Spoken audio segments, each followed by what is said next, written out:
আসসালামু আলাইকুম। আপনারা সকলে কেমন আছেন? আশা করি সকলে অনেক ভালো আছেন। নতুন রেসিপি নিয়ে চলে আসলাম আবারও আপনাদের সামনে। হতে পারে আমার চ্যানেলে নতুন, আপনাদের দেখা হতে পারে অনেক। তো যাই হোক, আমার চ্যানেলে নতুন রেসিপি নিয়ে আপনাদের সামনে চলে আসলাম। তো আজকে এই রান্নাটি কিভাবে করেছি আপনাদের সঙ্গে শেয়ার করব। দেখতেই পাচ্ছেন কতটা সুন্দর হয়েছে, মাশাআল্লাহ। খেতেও দুর্দান্ত, দেখতেও অনেক সুন্দর। তো আজকে আমি এই পুঁই বিচি কীভাবে রান্না করেছি আপনাদের সঙ্গে শেয়ার করব। তো অনেক ভাবির কাছ থেকে শুনেছি এটা নাকি খাই নাই। আর আমাদের মানে আমিও সাধারণত আগে খাইতাম না, আমার বিয়ের পর আমি খাওয়াটা শিখেছি আমার শ্বশুর শাশুড়ির কাছ থেকে। তো তার থেকে আমার রান্না, তো আজকে এই রান্নাটা আপনাদের সঙ্গে শেয়ার করব। প্রথমে এখানে একটি প্যান বসিয়ে দিয়েছি। প্যানটা গরম হয়ে আসলে সামান্য একটু তেল দিয়ে দিলাম। আর এখানে কিছুটা চিংড়ি মাছ নিয়েছি। চিংড়ি মাছটা একটু লবণ দিয়ে মাখিয়ে নিয়ে দিয়ে দিলাম তেলে।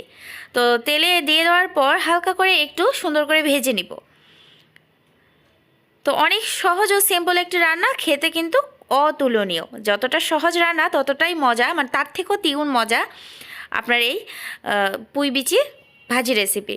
তো যাই হোক, এখানে কিন্তু আমি কিছুটা হলুদ আর কিছুটা মরিচ দিয়ে আমি আরও ভালো করে ভেজে নিচ্ছি। লবণটা আমি দিই নাই, কারণ লবণটা আমি প্রথমেই দিয়েছিলাম। তো দিয়ে দেওয়ার পর ভালো করে ভেজে নেওয়ার পর এখানে আমি অ্যাড করব বেশ কিছু পেঁয়াজ কুচি, মানে 2-3টা মিডিয়াম সাইজের পেঁয়াজ নিয়েছি, আর বেশ কিছুটা কাঁচামরিচ, কারণ কাঁচামরিচ দিয়ে আমি ভাজিটা শেষ করব।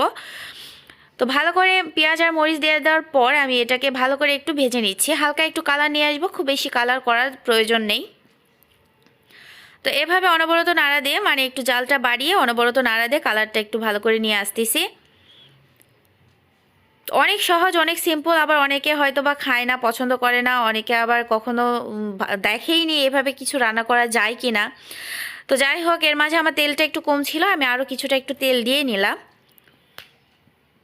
দিয়ে নেওয়ার পর আমার এই যে মশলাটা মোটামুটি একটু হালকা ভাজা হয়ে আসছে পেঁয়াজটা, এর মাঝে আমি দিয়ে দিলাম সামান্য একটু লবণ স্বাদ মতো, দিয়ে দিলাম 1/2 চামচ হলুদ গুঁড়া।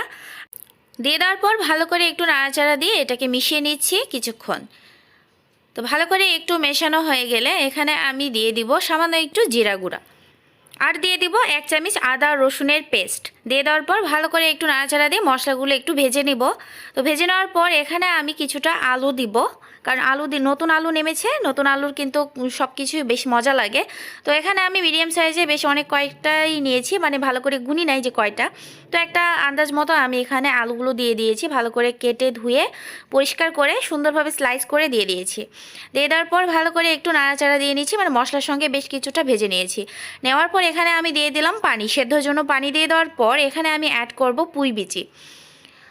এই যে আমি এখানে সুন্দরভাবে ছুলে কেটে ধুয়ে পরিষ্কার করে নিয়েছি। আপনাদের পছন্দ অনুযায়ী ছোট ছোট টুকরা করে এটাকে নিতে পারেন। আমার এরকম লম্বা লম্বাই ভালো লাগে, যার কারণে আমি এভাবেই রান্না করতেছি।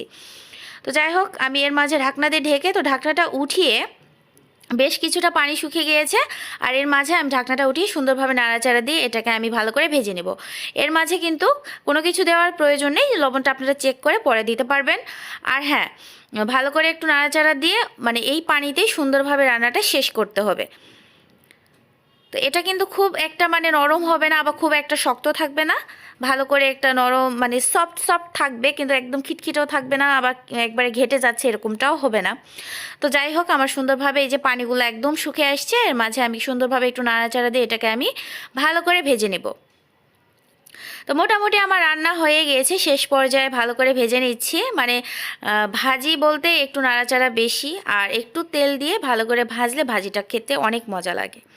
তো আমার আজকের রান্না একদম কমপ্লিট। এখন পরিবেশনের পালা। চুলার আঁচটা বন্ধ করে এখন কিছুক্ষণ পর আপনাদের সামনে পরিবেশন করে দেখাবো। তো এই যে দেখতে পাচ্ছেন, আমি পুরা কয়রাটা নিয়ে আমি এখানে চলে আসছি পরিবেশনের জন্য। তো সুন্দরভাবে আমি কয়রা থেকে একটা প্যাচুলারের সাহায্যে একটা প্লেটে ঢেলে নিচ্ছি, আপনাদের সঙ্গে শেয়ার করব। আশা করি আজকের এই পুঁই বিচির রেসিপিটা আপনাদের কাছে অনেক ভালো লেগেছে। ভালো লাগলে একদিন হলো বাসায় ট্রাই করবেন, যারা খান না তাদের জন্য আমি রিকোয়েস্ট করতেছি, ট্রাস্ট মি অনেক ভালো লাগবে। এভাবে চিংড়ি মাছ দিয়ে পুঁই বিচি রান্না করলে মাশাআল্লাহ চেটে পুটে খেয়ে নেবে সবাই বাড়ির। তো আজকের এই রেসিপিটি যদি ভালো লেগে থাকে অবশ্যই একটি লাইক, কমেন্ট, শেয়ার, চ্যানেলটিকে সাবস্ক্রাইব করতে ভুলবেন না। আমাকে অনেক অনেক দোয়া ও ভালোবাসা দিয়ে আমার পাশে থাকবেন। দেখা হচ্ছে নেক্সট ভিডিওতে। ততক্ষণ পর্যন্ত আপনারা সকলে ভালো থাকুন, সুস্থ থাকুন। আল্লাহ হাফেজ, আসসালামু আলাইকুম।